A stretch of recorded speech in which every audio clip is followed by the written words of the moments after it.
Welcome back to my channel short trade. और आगे बढ़ने से पहले आपसे रिक्वेस्ट करूंगा सब्सक्राइब ज़रूर से कर लीजिएगा, क्योंकि इस तरह की इन्फॉर्मेशन आपको इस चैनल पर डेली बेसिस पर मिलती रहती है। आज मैं आपके लिए बैंकिंग सेक्टर का एक स्टॉक लेकर आया हूँ जिसका प्राइस 100 रुपये से भी कम है। और इस बैंक में एक न्यूज़ आ रही है।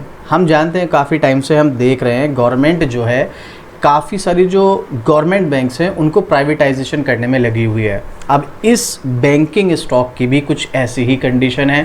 प्राइवेटाइजेशन से रिलेटेड इसमें एक न्यूज़ आई है जो मैं आपके साथ शेयर करने वाला हूं। और हम लोग जानते हैं चाहे वो बैंकिंग सेक्टर हो या कोई भी गवर्नमेंट कंपनी हो, जब भी गवर्नमेंट किसी कंपनी को प्राइवेट करती है तो उस स्टॉक में तेज़ी आती है। और तेज़ी भी छोटी मोटी 2, 4, 5, 10% की नहीं भाई, मल्टीपल होता है पैसा। और ये स्टॉक का प्राइस तो 80 रुपये के आसपास का है। अब इसमें भी चांसेस हैं मल्टीपल पैसा हो सकता है, लेकिन प्राइवेटाइजेशन कितने टाइम में होगा, कितना टाइम लगेगा, क्या प्रोसेस है, क्या हमें इस लेवल पर एंट्री करने का कोई फ़ायदा होगा, काफ़ी सारे क्वेश्चंस हैं। किसी के पास ये ऑलरेडी स्टॉक भी होगा तो कमेंट करके बताना अगर आपके पास ये स्टॉक है। और आगे क्या होने वाला है उसके बारे में हम डिस्कस करते हैं, जिसका नाम है IDBI बैंक लिमिटेड। 2% की ट्रेडिंग थी लास्ट ट्रेडिंग डे पर। आप देख सकते हैं 80 रुपये से भी कम का स्टॉक है। अब प्राइस के बेस पर सबसे ज़्यादा लोगों का कन्फ्यूजन होता है कि भाई कोई सस्ता सा स्टॉक बताओ। देखो, मैं वैसे तो आपको हमेशा एक बात बोलता हूँ, प्राइस के बेस पर कोई स्टॉक सस्ता या महंगा नहीं होता है। कभी कभी हमें लगता है कि 10 रुपये का स्टॉक है, लेकिन वो कंपनी का मार्केट कैप आप देखोगे तो 80,000 करोड़ का होता है। और कभी कभी किसी स्टॉक का प्राइस 10-10 हज़ार होता है, उस कंपनी का मार्केट कैप आप देखोगे तो 1500-1200 करोड़ का ही होता है, 2000 करोड़ से भी कम का होता है। ऐसे बहुत सारे मार्केट में स्टॉक है, तो प्राइस के हिसाब से तो कभी भी कोई स्टॉक सस्ता या महंगा नहीं होता है। अब इस स्टॉक का प्राइस 78.5 रुपये के आसपास का है। चलो इसकी पहले परफॉर्मेंस देख लीजिएगा। परफॉर्मेंस मैं आपको क्यों दिखा रहा हूँ अभी आपको बताऊँगा। 6 महीने में स्टॉक की परफॉर्मेंस अगर आप देखोगे 6.5% का करेक्शन, कोई बात नहीं। पिछले 1 साल की अगर आप बात करोगे यहाँ पर तो 12.25% गिरावट, चलो यहाँ पर भी कोई बात नहीं। पिछले 5 साल में अगर आप देखोगे तो 250% का रिटर्न, यानी कि 3.5 गुना पैसा क्या है। पहली बात, बहुत हाई रिटर्न देने वाला स्टॉक नहीं है, यहाँ से आपको ये तो क्लियर हो गया होगा। और वॉलेटिलिटी तो चलो है ही, वो तो मार्केट में आप किसी भी स्टॉक में जाओ तो उतार चढ़ाओ तो सभी स्टॉक्स में होते हैं। उससे बस ये कि किसी में ज़्यादा वॉलेटिलिटी होती है, किसी में कम वॉलेटिलिटी होती है। अब ये 78.5 रुपये के स्टॉक का अगर आप मार्केट कैप की बात करोगे तो भाई 85,000 करोड़ का मार्केट कैप है। छोटा मत समझना, प्राइस के हिसाब से लगता है कि छोटी कंपनी होगी, लेकिन एक्चुअल में है नहीं, बहुत बड़ी कंपनी है, मतलब बहुत बड़ा बैंक है ये। इसकी डिविडेंड यील्ड की आप बात करोगे तो कंपनी का डिविडेंड यील्ड कमाल का है। कंपनी ज़बरदस्त डिविडेंड देती है अपने शेयर होल्डर्स को। और वहीं पर कुछ पॉइंट अगर आप यहाँ पर डिस्कस करोगे, सबसे पहली चीज़ फाइनेंशियल ईयर 2013 से अगर आप यहाँ पर इसका ये तो बैलेंस शीट बाद में देखेंगे, पहले इसका रिजल्ट देखते हैं। फाइनेंशियल 2013 से अगर आप देखोगे तो यहाँ पर कंपनी को कई बार बीच में लॉस हुआ है। कितने साल?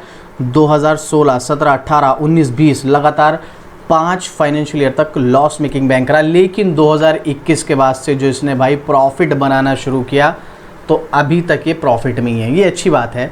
लेकिन फिर भी देखो, बैंकिंग सेक्टर के स्टॉक्स में मैं पर्सनली अगर कोई मौका बन रहा है, कोई न्यूज़ के बेस पर हो, टेक्निकल के बेस पर हो, तो मैं ठीक है, मैं वहाँ पर सोचता हूँ कि इस स्टॉक में जाना चाहिए। अदरवाइज़ मैं ज़्यादातर रिकमेंड नहीं करता हूँ। ये मेरा पर्सनल ओपिनियन है, ऐसा नहीं कि बैंकिंग सेक्टर के स्टॉक में पैसा नहीं बनता, बहुत सारे स्टॉक्स हैं इसमें पैसा बनता है। क्योंकि इससे पहले हमने फेडरल बैंक में बहुत अच्छा पैसा बनाया था, ठीक है। यहाँ पर हमारी मेंबरशिप वगैरह थी, पुराने लोग जुड़े हुए, वहाँ पर मैंने प्रोवाइड भी किया था स्टॉक ये, और हम दोबारा से मेंबरशिप स्टार्ट करने भी वाले हैं।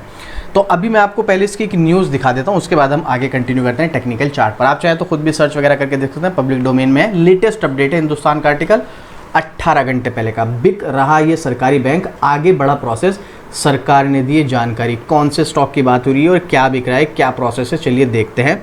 बिक रहा है सरकारी बैंक, आगे बड़ा प्रोसेस, सरकार ने दी जानकारी। कौन से स्टॉक की बात हो रही है? IDBI बैंक के बारे में।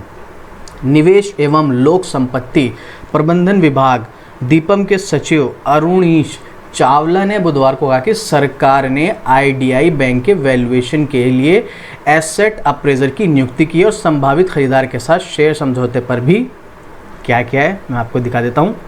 समझौते पर भी विचार विमर्श कर रही है। IDBI बैंक के प्राइवेट की प्रक्रिया 2.5 साल से अधिक समय से चल रही है। ऑलरेडी 2.5 साल हो चुके हैं इसको। और ये मैं आपको लेटेस्ट अपडेट दिखा रहा हूँ 9 अप्रैल का। पुराना अपडेट नहीं है, ये कल का ही आर्टिकल है, तो आप देख लो यहाँ पर। अब इसको 2.5 साल तो हो ही गए चलते हुए, और प्राइवेटाइजेशन अभी भी हुआ नहीं, अभी भी प्रक्रिया चल रही है। क्या है डिटेल देखेगा। अक्टूबर 2022 में सरकार ने LIC के साथ मिलकर कुल 60.72% की हिस्सेदारी बेचकर IDBI बैंक के निजीकरण के लिए निवेशकों से EOOI रुचि पत्र मांगे थे। इसमें भारत सरकार की 30.48% और LIC की 30.24% की हिस्सेदारी शामिल है। चावला ने संवाददाताओं से कहा है कि दीपम सरकार ने निर्णय के अनुसार IDBI बैंक की रणनीति बिक्री के साथ आगे बढ़ रहे हैं। उन्होंने कहा है कि हमने एक वर्चुअल डेटा रूम स्थापित किया है, प्रश्नों के उत्तर देने की सुविधा अच्छी तरह से चल रही है और हमने एक परिसंपत्ति मूल्यांकन नियुक्त किया है। हम शेयर धारकों समझौते पर भी विचार विमर्श कर रहे हैं। एक अधिकारी ने कहा कि IDBI बैंक की रणनीति बिक्री अगले 6-7 महीने में पूरी हो जानी चाहिए। मतलब 6-7 महीने में पूरी नहीं होगी, इनका मानना है कि हो जानी चाहिए। अब होगी या नहीं होगी वो एक बात अलग है। उन्होंने कहा कि वित्तीय बोलियां जल्द ही कंट्रोल की जाएंगी। तो यहाँ पर एक बार जब एसेट अप्रेजर लेन देन साकार IDBI बैंक के वैल्यूएशन पर अपनी रिपोर्ट प्रस्तुत कर देंगे तो बिक्री के लिए रिजर्व्स या मिनिमम प्राइस सेट किया जाएगा। इसके बाद इच्छुक खरीदारों की वित्तीय बोलियां खोली जाएंगी और विजेताओं की घोषित की जाएगी। तो अब मैं आपको सीधे सीधे तौर पे पहले ही बता दूँ, देखो क्या होता है भाई। सीधी बात है, ये जो कोई भी कंपनी हो उसके लिए मेन क्या होता है, पहले एक सेटअप तैयार किया जाता है, एक मैनेजमेंट तैयार किया जाता है कि भाई क्या क्या कैसे कैसे कितना कितना क्या चीज़ बेचनी है। क्योंकि ज़रूरी नहीं है, कभी कभी ऐसा होता है कि एक कंपनी को ख़रीदने के लिए एक ही पार्टी बोली लगाती है, एक कंबाइंड जॉइंट वेंचर भी कभी कभी बोली लगाता है, और कभी कभी क्या होता है कि थोड़ा थोड़ा हिस्सेदारी बिकती है, एक साथ नहीं बिकती है। तो उसी के हिसाब से पूरा एक प्रोसेस, एक पूरा मैनेजमेंट तैयार किया जाता है। तो वही काम चल रहा है। जब ये पूरा तैयार हो जाएगा उसके बाद यहाँ पर मेन बोलियां लगाई जाएंगी और उसके बाद जो भी सही सबसे ज़्यादा पैसा देगा उसी को कंपनी या मतलब उसी का ये प्राइवेट बैंक हो जाएगा, और वो जिसका होगा वो प्राइवेटाइज ही होगा। जाहिर सी बात है, गवर्नमेंट के अंडर से निकल जाएगा। गवर्नमेंट तो अपना पैसा लेगी और भैया अब तुम देखो तुम्हारा काम जाने, हमको तो मिल गया पैसा, हमने तो आपको बैंक दे दिया, बस ये होता है। तो ये मैटर है यहाँ पर। तो अब फ़िलहाल जो है, और जो मेन प्रोसेस होते हैं जैसे गृह मंत्रालय से मंजूरी वगैरह देना, रिजर्व बैंक से कुछ मंजूरी दे देना, वो सब चीज़ें प्रोसेस होते हैं, वो सब बाद की बात है। इसीलिए इसमें टाइम लगता है। ये कोई ऐसी चीज़ नहीं कि मैं दुकान पे गया, मुझे कुछ चीज़ पसंद आई कि भाई ये है, लो भाई दे दो, बात ख़त्म हो गई। इसमें बहुत लंबा प्रोसेस होता है, मैनेजमेंट, बहुत सारी जो फैसिलिटीज़ होती हैं, बहुत सारे जो एक पूरा मैनेजमेंट तैयार करने के बाद उसके बाद मंजूरी ली जाती है अलग अलग विभाग से। गवर्नमेंट है ना भाई, गृह मंत्रालय, फिर RBI से, फिर ये वो बहुत सारे झंझट होते हैं, तो उसमें लगता है बहुत लंबा समय। अब इसमें भी इनका कहना तो ये है कि 6-7 महीने में हो जाएगा, काम हो जाना चाहिए। अब 2.5 साल तो उसको पहले से हो गए भाई, अभी 6-7 महीने और मांग रहे हैं। अब ये 6-7 महीने मांग रहे हैं तो 1-2 साल तो कहीं नहीं गया, जहाँ तक मुझे उम्मीद है। अगर कर दे 6-7 महीने में तो बात दूसरी है, तो भाई 1-2 साल तो आप मान के चलो। और जब तक ये मार्केट में न्यूज़ आती रहेगी, स्टॉक कभी तेज़ी कभी गिरावट, ये चलते रहेंगे, छोटी मोटी चीज़ें। अब वैसे तो देखो एक अच्छी न्यूज़ है भी अगर देखा जाए, लेकिन स्टॉक के प्राइस पर इसका इम्पैक्ट पड़ेगा। क्योंकि हमने जब भी देखा है कोई भी कंपनी प्राइवेटाइज होती है तो वहाँ पर स्टॉक का प्राइस भागता है। पहली बात, ये कोई अभी बोली नहीं लगी है, उसके बाद अप्रूवल भी नहीं मिला है, अभी बहुत लंबा प्रोसेस बाकी है। एक तो हो गया कि यहाँ पर पूरा कंप्लीट हो गया इनका मैनेजमेंट और बोली लगनी शुरू हो गई और कोई विजेता भी बन गया कि भाई इसने बैंक एक्वायर कर लिया, इसको मिल गया। तब तो थी न्यूज़ पॉजिटिव कि भाई हाँ अब यहाँ पर बैंक खरीद लिया है, तो अब यहाँ पर स्टॉक में तेज़ी आएगी। बट यहाँ पर ये प्रोसेस अभी बहुत लंबा है, तो मुझे तो नहीं लगता है पर्सनली, न्यूज़ तो है भाई, पॉजिटिव न्यूज़ तो है, लेकिन मुझे नहीं लगता है इसका इम्पैक्ट अभी स्टॉक में आपको देखने को मिलेगा। अब 1-2 दिन की अगर आपको ग्रीन कैंडल नज़र आती है तो उसमें ज़्यादा खुश होने वाली बात तो है नहीं, लेकिन मुझे नहीं लगता है कि अभी इसका कोई ख़ास इम्पैक्ट पड़ेगा। तो इस न्यूज़ के बेस पर अगर आप स्टॉक में जाएंगे तो मेरे अकॉर्डिंग परेशान होने वाली बात होगी। बाकी एक बार मनी कंट्रोल की वेबसाइट पर अगले 1 साल के हिसाब से अगर आप व्यू देखोगे तो एक ही एनालिस्ट है जिसने यहाँ पर सेल रिकमेंड किया है, कहा है कि अगले 1 साल में स्टॉक में गिरावट होगी, आप इस स्टॉक से दूरी बना के रखिएगा और वहीं पब्लिक के ओपिनियन में 100% बाइंग है। टेक्निकल क्या कहता है अब यहाँ पर आप देख लो। वैसे तो जैसे कि मैंने आपको बताया स्लो चलने वाला स्टॉक है, उम्मीद तो मत रखना।